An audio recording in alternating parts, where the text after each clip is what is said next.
الحمد لله نحمده ونستعينه ونستغفره ونؤمن به ونتوكل عليه ونعوذ بالله من شرور أنفسنا ومن سيئات أعمالنا من يهده الله فلا مضل له ومن يضلله فلا هادي له ونشهد أن لا إله إلا الله وحده لا شريك له ونشهد أن سيدنا وسندنا ونبينا وحبيبنا ومولانا محمدا عبده ورسوله أما بعد فأعوذ بالله من الشيطان الرجيم بسم الله الرحمن الرحيم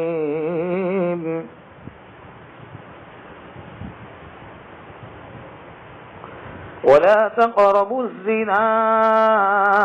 إنه كان فاحشا وساء سبيلا صدق الله العظيم وصدق رسوله النبي الكريم ونحن على ذلك لمن الشاهدين والشاكرين والحمد لله رب العالمين اللهم صل على سيدنا محمد وعلى آل سيدنا محمد وبارك وسلم. حق تعالیٰ جل شانہ نے انسان کو فطری خوبیوں سے مالا مال فرمایا. گزشتہ کل کی مجلس میں زنا اور لواطت کے بارے میں جو فرق ہے وہ آپ کے سامنے ذکر فرمائے تھے کہ لواطت یعنی ایک مرد کا کسی مرد کے ساتھ اپنی خواہشات کو پورا کرنا، یہ انتہائی ناپسندیدہ اور برا عمل ہے. اسی لیے لوٹی اور لواطت کرنے والے کے لیے بہت کڑی سزا اور بہت سخت سزا متعین کی ہے. جناب نبی کریم صلی اللہ تعالی علیہ وسلم کا ارشاد ہے کہ اللہ جل شانہ ایسے مرد کی طرف نہیں دیکھیں گے جو عورت کی دبور کی یعنی عورت کے پیچھے کے حصے میں اپنی خواہشات کو پورا کرے.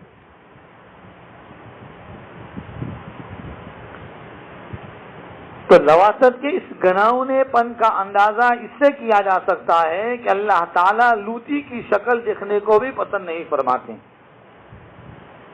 بلکہ ایک اور حدیث پاک میں فرمایا کہ جب کسی کو قوم لوط کا عمل کرتے دیکھو،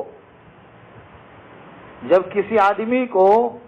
قوم لوط کا عمل یعنی اس لواطت والے اس گندے عمل کو کرتے دیکھو تو دونوں آدمیوں کو قتل کر دو. اس کو زمین پر زندہ رہنے کا کوئی حق نہیں، ایسے لوگوں کو قتل کر دو. گویا کہ لوٹی عمل کرنے والے فاعل اور مفعول یعنی جو کرتا ہے اور جس کے ساتھ کیا جاتا ہے ان دونوں کو زمین پر زندہ رہنے کا کوئی حق حاصل ہی نہیں. آگے چل کر ہم دیکھیں کہ دین اسلام نے میاں بیوی کو ایک دوسرے سے اپنی جنسی ملاپ کرنے کی اجازت دی اور اسے عبادت کا درجہ دیا، لیکن شوہر کو منع کر دیا کہ وہ بیوی کے پیچھے والے حصے میں اپنی خواہشات کو پورا نہ کرے. نبی کریم صلی اللہ تعالی علیہ وسلم نے ارشاد فرمایا کہ تم اپنی عورت سے کسی طریقے سے جمع کر سکتے ہو اگر وہ فرج میں یعنی آگے کی شرمگاہ میں ہو. یعنی کسی بھی طریقے سے ہم اپنی خواہشات کو آدمی اپنی بیوی سے پوری کر سکتا ہے، لیکن وہ آگے کے حصے میں پیچھے کے حصے میں کرنے کی اجازت نہیں ہے، ناجائز اور حرام ہے۔ اس لیے فرمایا کہ بیوی سے ہر طرح سے آدمی لطف اندوز ہو سکتا ہے، فائدہ اٹھا سکتا ہے، جبکہ دخول وہ آگے کی شرمگاہ میں کیا جائے۔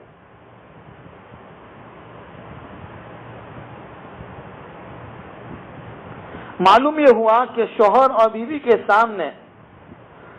آمنے سامنے جیما کرے، آمنے سامنے اپنی خواہشات کو پورا کرے، اور پشت کی طرف سے، پیچھے کی طرف سے، اور پاخانے کی جگہ سے، اور حیض اور نفاس کی حالت میں دخول کرنے سے شریعت مطہرہ نے مرد کو روکا ہے، منع کیا ہے۔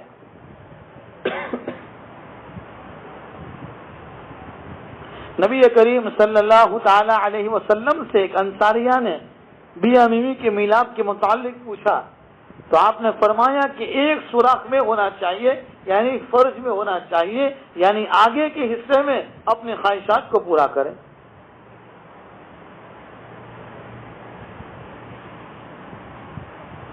عمرو بن شعیب اپنے والد اور اپنے دادا کی وساطت سے روایت نقل کرتے ہیں کہ نبی کریم صلی اللہ تعالی علیہ وسلم نے فرمایا کہ جو عورت کے پاس اس کی دبر میں آتا ہے، جو اپنی بیوی کے پیچھے والے حصے سے اپنی خواہشات کو پورا کرتا ہے، گویا کہ وہ چھوٹی لواطت کرتا ہے،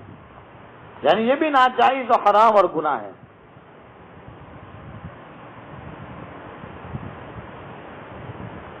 قرآن کریم میں لواطت کے مرتکب ہونے والوں کے متعلق فرمایا کہ تم میں سے جب دو مرد بدفعلی کرے تو انہیں خوب سزا دو، ان کو کڑی سزا دو۔ نبی کریم صلی اللہ تعالی علیہ وسلم نے لواطت کے اس گھناؤنے پن کو کئی احادیث میں واضح فرمایا، اور ساتھ اپنی امت کے بارے میں خطرے کا بھی اظہار فرمایا کہ مجھے اپنی امت پر سب سے زیادہ قوم لوط کے عمل کا خطرہ ہے۔ اور آج ہم دیکھیں میرے بھائیوں کہ موجودہ دور میں جن حالات سے یہ ہمارا سماج اور معاشرہ جن ننگے پن اور عیاشی اور فحاشی کے اندر زندگی گزار رہا ہے، ایسے ماحول، خطرناک ماحول میں ایسے ناپاک کیڑے آپ کو مل جائیں گے، ایسے ناپاک حرکتیں کرنے والے مل جائیں گے جو ایک مرد کسی دوسرے مرد کے ساتھ اپنی خواہشات کو پورا کرتا ہے۔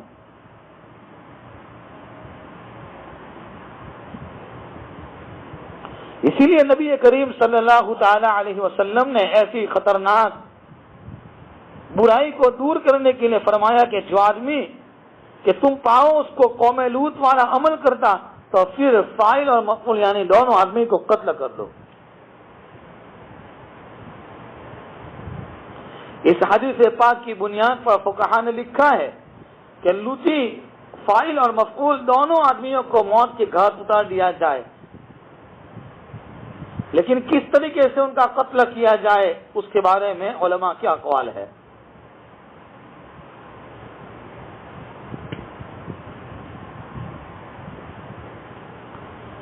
اس لیے شریعت مطہرہ کی خوبیوں میں سے ایک خوبی یہ بھی بیان فرمائی کہ جس سوراخ سے اور جس راستے سے شیطان حملہ آور ہو سکتا ہے اسے بند کر دیا گیا ہے۔ ان تمام سوراخ کو شریعت نے بند کر دیا کہ جس منزل پر نہیں جانا اس راستے پر پہلا قدم اٹھانے سے ہی روک دیا۔ اس لیے قرآن کریم میں یوں فرمایا کہ تم زنا مت کرو، یوں نہیں کہا بلکہ قرآن نے یوں کہا زنا کے قریب بھی مت جاؤ۔ مثلا لواطت سے منع کرنا مقصود تھا تو لہذا بےرش اور بغیر داڑھی والے لڑکوں کی طرف شہوت اور خواہشات کی نظر کے ساتھ دیکھنے سے روک دیا کہ تم بغیر داڑھی والے خوبصورت لڑکے کی طرف اگر محبت اور خواہشات اور نفسانی خواہشات سے اور گندی نظر سے دیکھیں گے تاکہ اس دیکھنے کی وجہ سے تم برے عمل کے ارتکاب کرنے والے ہو جائے، اس لیے شریعت نے ایسے بغیر داڑھی والے خوبصورت لڑکے کو دیکھنے سے بھی منع کیا ہے۔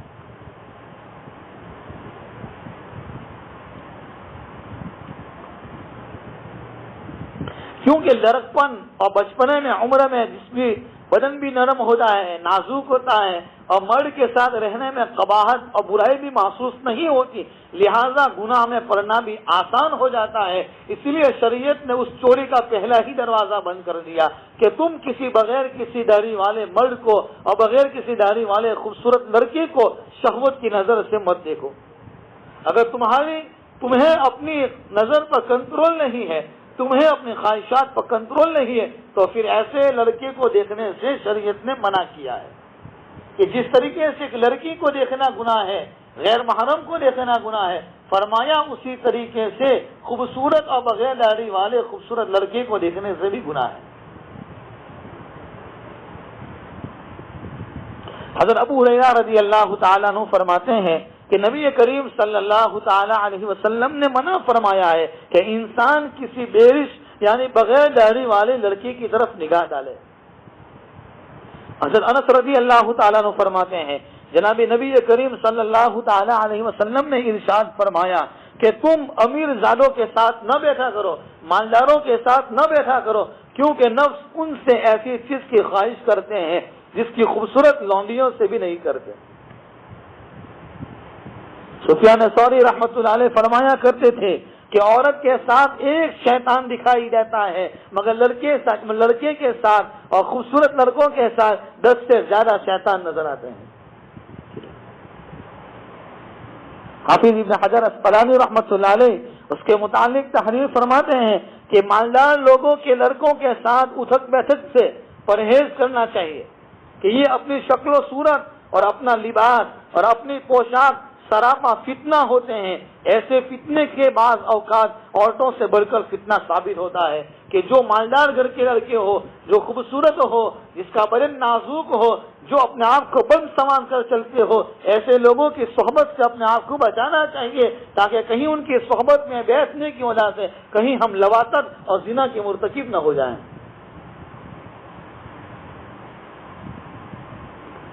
علامہ شامی رحمۃ اللہ علیہ رد المختار میں فرماتے ہیں کہ جنسی میلان کا خطرہ ہو تو عورت اور بیرش بغیر داڑھی والے لڑکے کے چہرے پر نظر ڈالنا حرام ہے، ناجائز ہے۔ بعض علماء نے یہاں تک لکھا اگر لڑکا خوبصورت ہو تو عورت کے حکم میں ہو گیا ہے کہ جس طریقے سے غیر محرم کو دیکھنا حرام، اسی طریقے سے خوبصورت لڑکے کو دیکھنا بھی حرام۔ گویا سر سے پاؤں تک اس کا جسم چھپانے کے قابل ہے۔ محدث ابن القطان رحمت اللہ علیہ فرماتے ہیں کہ جس لڑکے کی داڑھی نہیں نکلی تو لطف اندوز ہونے اور خوبصورتی سے لذت پانے کی نظر سے دیکھنا، اس کو دیکھنا حرام ہے۔ اگر لذتاً مقصد نہ ہو اور دیکھنے والا فتنے سے معمون ہو تو پھر جائز ہے۔ شہوت کی تفسیر اور علامہ شامی رحمۃ اللہ علیہ نے بہت اچھے انداز میں بیان فرمائی کہ دل کے میلان کا نام شہوت ہے۔ حضرت ابو سہل فرماتے ہیں کہ قریب اس امت میں ایک قوم ہوگی جس کو لونڈے باز کہا جائے گا اور ان کی 3 قسمیں ہوگی۔ ایک قسم صرف حسین لڑکوں کا دیکھنے والے کی ہوگی، دوسری ان سے ملاقات اور مصافحہ کرے گی، اور تیسری ان سے بدفعلی اور گندے کام کرے گی۔ امام مالک رحمت اللہ علیہ حدیث سننے کے لیے بغیر داڑھی والے لڑکوں کو اپنے مجلس میں بیٹھنے سے منع فرماتے تھے۔ ایک مرتبہ ہشام ابن عمار جو اس وقت بیرش اور بغیر داڑھی والے تھے لوگوں کے مجمع میں چھپ کر بیٹھ گئے، امام مالک رحمت اللہ علیہ سے 16 حدیثیں سن لی۔ امام مالک رحمت اللہ علیہ کو جب اس کی خبر ہوئی تو انہوں نے ان کو بلایا اور 16 کوڑے اس کو مارے۔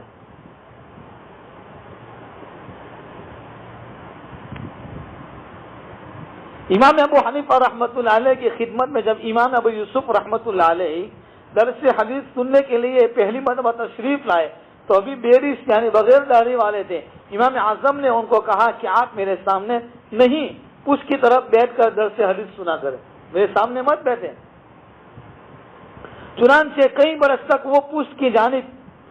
بیٹھ کر درس حدیث سنتے رہے۔ امام اعظم ابو حنیفہ رحمت اللہ علیہ کی اس احتیاط کا یہ عالم اس عرصے میں ایک مرتبہ بھی ان کی طرف نگاہ اٹھا کر نہیں دیکھا، حتیٰ کہ ایک مرتبہ ابو یوسف رحمۃ اللہ علیہ کوئی حدیث مبارک سنا رہے تھے، ان کا سایہ دیوار پر پڑ رہا تھا اور ان کے سائے کو دیکھ کر امام اعظم کو اندازہ ہوا کہ ان کی داڑھی آ چکی ہے، پھر ان کو اپنے سامنے حدیث سننے کے لیے بیٹھنے کی اجازت دی۔ یعنی ہم دیکھیں، ہم سوچیں کہ ہمارے اکابر ان مسائل میں کتنا احتیاط کرتے تھے، اور ہم اپنی زندگی کو دیکھیں۔ امام احمد ابن حنبل رحمۃ اللہ علیہ کی خدمت میں ایک آدمی حاضر ہوا جس کے ساتھ ایک لڑکا بھی تھا۔ آپ نے پوچھا یہ کون ہے؟ انہوں نے کہا یہ میرا بھانجا ہے۔ فرمایا دوبارہ ہمارے پاس نہ لانا اور خود بھی اسے ساتھ لے کر بازار کے چکر نہ لگانا، ایسا نہ ہو کہ کسی کو تمہارے متعلق برا گمان کرنے کا موقع مل جائے۔ آج بھی موجودہ دور میں ایسے علماء اور ایسے مشائخین موجود ہیں جو بغیر داڑھی والے لڑکوں سے اپنے آپ کو بچاتے ہیں۔ حضرت شیخ یونس جونپوری رحمت اللہ تعالی علیہ کے بارے میں ہم نے بارہا سنا کہ کوئی ان کی مجلس میں بغیر کسی داڑھی والے لڑکے کو نہیں لے جاتے تھے، اگر کوئی لے جاتا تھا تو حضرت منع فرما دیتے تھے۔ تو ہمیں بھی اپنے زندگی پر ان چیزوں کو لانے کی ضرورت ہے، احتیاط کرنے کی ضرورت ہے۔ ایسی احتیاط کی وجہ سے دو مردوں کا ایک چادر میں لیٹنا منع کر دیا۔ فرمایا ارشاد نبوی ہے، ایک مرد دوسرے مرد کے ساتھ ایک کپڑے میں نہ لیتے۔ اس حدیث پاک کی روشنی میں امام رازی رحمت اللہ علیہ فرماتے ہیں کہ دو مردوں کا اکٹھا سونا جائز نہیں، اگرچہ دونوں بستر کے کنارے کنارے کیوں نہ لیتے۔ آج ہم دیکھیں، ہم مسجدوں میں اعتکاف کی حالت میں، ہم دعوت و تبلیغ کی جماعت میں جب جاتے ہیں، ہم دیکھیں کہ ایک ہی چادر پر دو آدمی سو جاتے ہیں، امیر بھی سوتا ہے، غریب بھی سوتا ہے، امیر بھی سوتا ہے، معمور بھی سوتا ہے، اور ہم اپنے آپ کو بہت متقی اور پرہیزگار سمجھتے ہیں، حالانکہ احتیاط کی بنیاد پر یہ ساری اکٹھا سونے کو منع فرمایا۔ اس لیے بچے جب 10 سال کی عمر کو ہو جائے تو فرمایا کہ ان کے بستر کو الگ کر دو، ان کو ایک بستر پر مت سلاؤ۔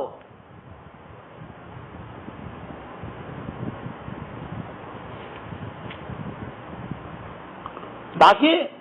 ساتھ میں سونے کی وجہ سے ایک دوسرے کی خواہشات بڑھے گی اور پھر وہ بڑے گناہ کے مرتکب ہو جائیں گے۔ اس لیے شریعت نے ہمیں منع فرمایا ہے، ہمیں ان چیزوں سے بچنے کی ضرورت ہے۔ اور پھر اس کے ذریعے سے بہت ساری بیماریاں، بہت سارے نقصانات پیدا ہوتے ہیں۔ اس سے قوت حافظہ بہت کمزور ہو جاتا ہے، اول تو یاد ہی نہیں رہتا، اگر یاد کر بھی لیتا ہے تو پھر بھول جاتا ہے، اور ایسا آدمی، ایسی حرکتیں کرنے والا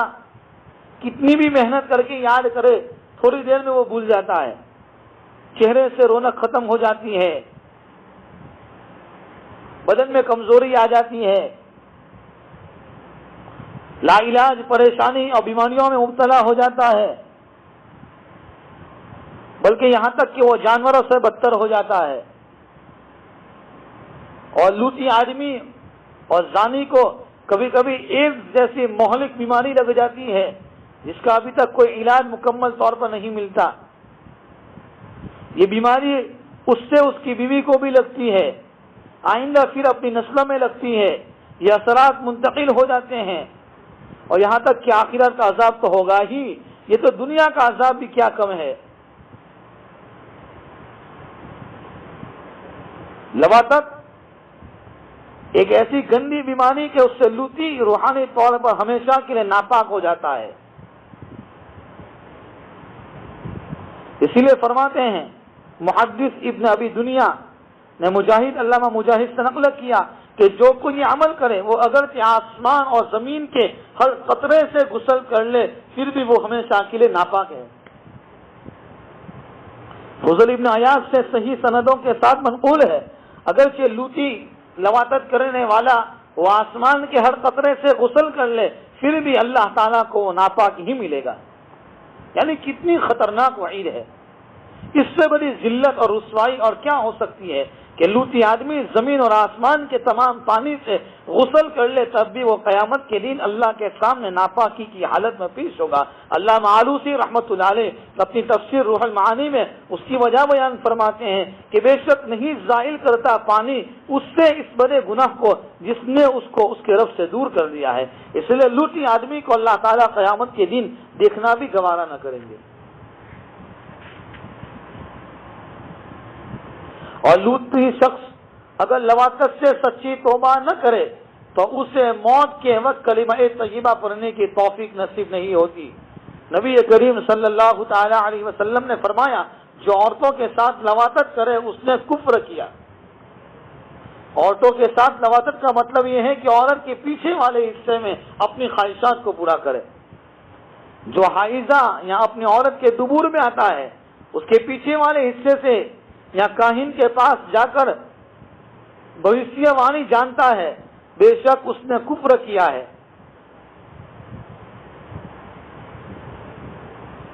میرے بھائیوں، موجودہ دور میں ایسی چیزوں سے اپنے آپ کو بچانے کی ضرورت ہے۔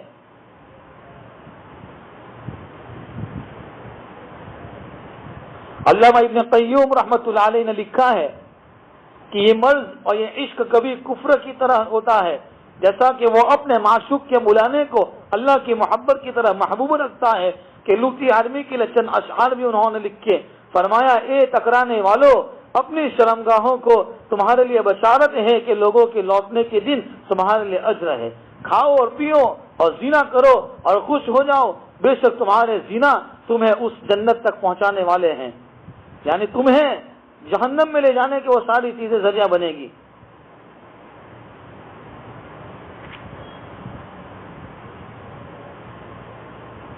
زنا کی ایک قسم آگے بیان فرماتے ہیں، میں مختصراً آپ کے سامنے ذکر کرتا ہوا چلتا ہوں کہ انسان اپنے غلبہ شہوت میں اس قدر مغلوب الحال ہو جاتا ہے کہ وہ جانور سے بھی زنا کر لیتا ہے۔ اور ہم نے دیکھا ہے اپنی زندگی میں کہ کئی ایسے ناپاک اور کئی ایسے کمینی حرکت کرنے والے آپ کو مل جائیں گے جو جانوروں سے بھی زنا کرتے ہیں۔ نبی کریم صلی اللہ تعالی علیہ وسلم نے ارشاد فرمایا ہے کہ لعنت کی گئی ہے اس آدمی پر جو جانوروں کے پاس جا کر اپنی خواہشات کو پورا کرتا ہے۔ کہ جانور سے زنا کرنا یہ لواطت سے بھی ذرا خطرناک گناہ ہے، کہ جس آدمی نے جانور کے ساتھ بدفعلی کی اس کو قتل کر دو۔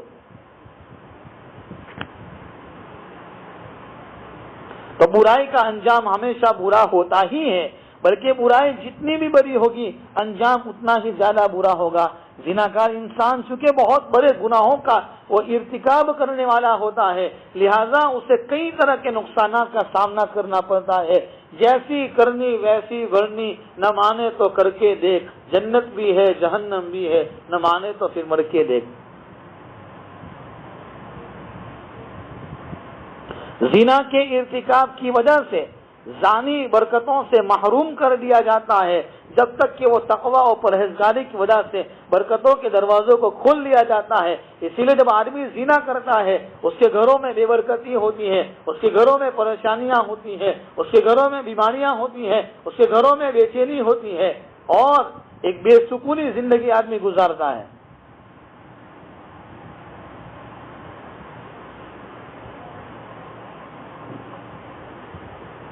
وَمَنْ أَعْرَضَ عَنْ ذِكْرِي فَإِنَّ لَهُ مَعِيشَةً ضَنْكًا، جس آدمی نے میری یاد سے منہ موڑ دیا اس کے لیے رزق میں تنگی کر دی جائے گی۔ یعنی زانی چونکہ احکام خداوندی سے اعراض کرتا ہے لہذا اکثر اوقات اس کی رزق کو تنگ کر دیا جاتا ہے، حلال رزق کی کمی ہو جاتی ہے جس کی وجہ سے وہ حرام کمائی کے دروازے کھول لیتا ہے اور پھر حرام کی کمائی سے حرام کام کرتا پھرتا ہے۔ کتنے لوگوں کی مثالیں سامنے ہیں، کھاتے اور پیتے عزت دار گھرانوں کے چشمے چراغ سے جوانی میں قدم رکھا، شہوت کے طوفان کو روک نہ سکیں، زنا کے مرتکب ہونے لگے۔ ایسا زوال آیا کہ بینک بیلنس ختم ہو گئے، جائیداد ساری بک گئی، سر چھپانے کے لیے جگہ بھی نہ رہی، اور باپ جس شوہر کے صحت اور نواب سمجھا جاتا تھا بدکار زانی، بیٹا اس شوہر کی گلیوں میں اور اس شہر کی گلیوں میں بھیک مانگتا اور سڑا لگاتا پھرتا ہے۔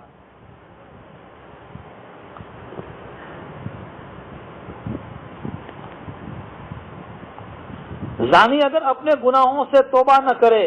تو وقت کے ساتھ ساتھ اس پر کامیابی کے دروازے بند ہو جاتے ہیں، اس کا ہر کام ادھورا رہتا ہے، سارا دن محنت اور مشقت میں گزارنے کے باوجود اسے اپنے کام سمیٹنے سے نظر نہیں آتے۔ جب بھی کوئی کام مکمل ہونے کے قریب آتا ہے کوئی نہ کوئی رکاوٹ پیش آتی ہے، بلکہ امام شافعی رحمۃ اللہ علیہ نے لکھا ہے کہ زنا یہ قرض ہے، اگر تم نے کسی کے ساتھ زنا کیا ہے تو تمہاری گھر کی عورتوں سے کیا جائے گا، تمہاری بیوی سے کیا جائے گا، تمہاری بیٹیوں اور بہنوں سے کیا جائے گا، یہاں تک کہ تمہارے گھروں کی دیواروں سے کیا جائے گا۔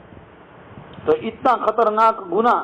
اور اتنی خطرناک سزائیں ہیں۔ حق تعالیٰ جل شانہ ہمیں